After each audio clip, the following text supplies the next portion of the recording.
Now we're going to go over some charts that may look a little better than their counterparts that we talked about earlier in the what looks bad section.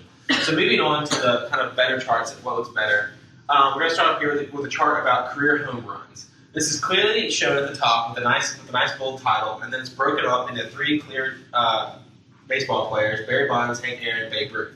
And then you can come along here, and it's a nice normal bar chart, nothing weird, no trash cans like before. And you can come up and clearly see Barry Bonds hit 760 career home runs. And then Hank Aaron, right behind him, probably around 750, Babe Ruth, 720-ish. So this is much clearer, much easier to see, and the colors really contrast with the background, so it stands out more than kind of that blurry trash can image from earlier.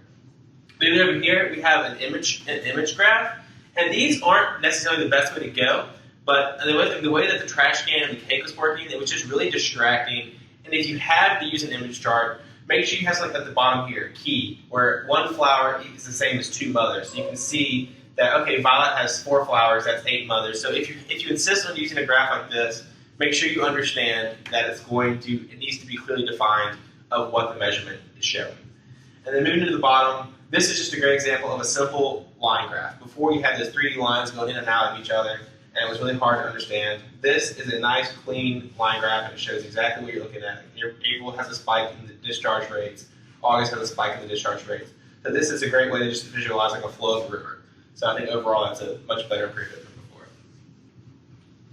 Okay, so now these are the good examples of fonts. And as you can see, they're all kind of similar. That's the point we're trying to make, not to get too carried away with them. So this first one is the same font as the bad example actually, but it's a correct color and a correct size to where it's always going to be clear and concise and you can read it. And then the second example is the clear and readable standard. This is the Times New Roman, and in most business professional writings or presentations, this is always accepted. It's always going to be clear. It's usually size appropriate and is readable. The third example is a simple choice. It's a distracting presentation. It's not overbearing. It's not blowing your eyes up with bright colors. It's not too big. It's not too small. It's a very simple font in lowercase letters. And then the last example is to make sure you always have a consistent font. You might want to be creative and mix up fonts, but it actually is distracting, ends up not looking as professional. So make sure you always use a consistent font, whatever presentation or business writing that you're doing.